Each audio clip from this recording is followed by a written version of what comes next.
An anime about a girl that wants to have sex with 100 guys. Stay with me, people. So today I'm going to be reviewing Gata HK, also known as Yamada's First Time if you're going by the Funimation English translation, or also known as B-Cup Slut. Now this was originally a manga, ran in Weekly Young Jump from 2004 through 2011, and it is a romance comedy, but it also dives into a couple different genres as well. In a nutshell, the main character Yamada wants to bang 100 guys. She wants to have sex with 100 guys now that she's pretty much in high school.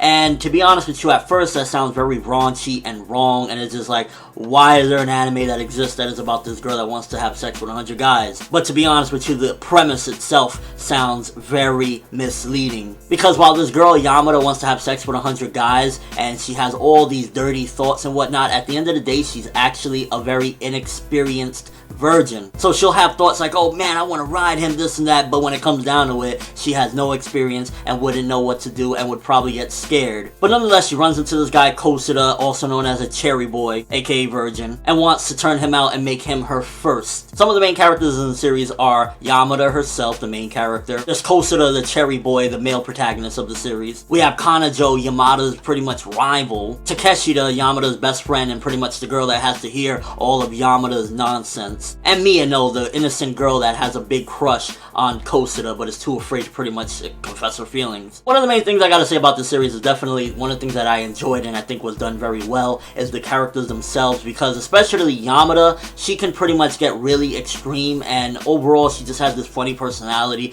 Very unrealistic to a certain extent, because it's like, you know, she will say the most dirtiest, nastiest things and be ready to go down. And then when it comes time to it, she is just scared out of her mind. And a lot of times, her exaggerated personality is something that I feel as though drives the story along and gives it a lot of its innocent, sweet comedy, because it sounds like a really raunchy show, but in actuality, it's really not. It's really an innocent girl that she wants to be a slut, but she can't be a slut because she's too embarrassed and too shy. Throughout the 12 episodes, I definitely gotta say that you do see some development though with her, and it even comes in a comedic approach as well. It's kind of like comparing it to like level 1 Yamada, level 2 Yamada, depending on how far she goes with Kosada throughout the series. And pretty much I will say that the characters is one of the strong points of this series, because a lot of them just really bring a different element with each of the characters to the actual story. Because you got Yamada, the crazy insane girl that she wants to sleep with guys but gets shy. You have Kosada, this really shy and embarrassed and inexperienced guy, but at the same time he starts to develop these feelings for Yamada. Then you also have the rival Kanajo, which pretty much she comes off as like this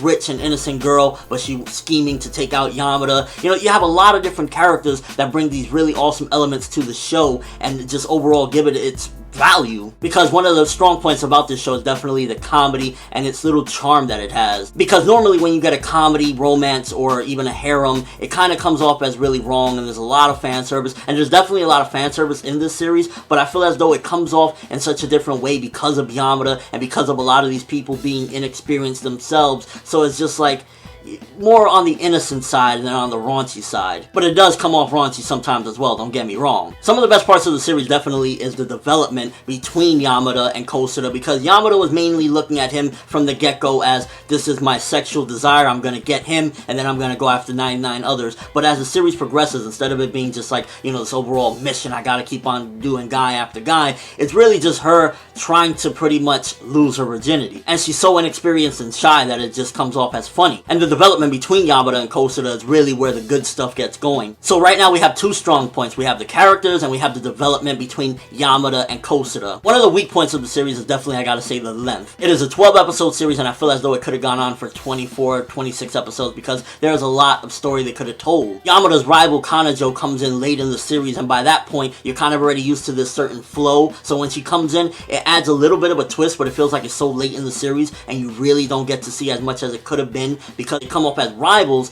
and they start fighting and whatnot, as far as like a mental battle and a sexual battle, as far as like who they're gonna get and, you know, what they want out of these relationships and whatnot out of these guys.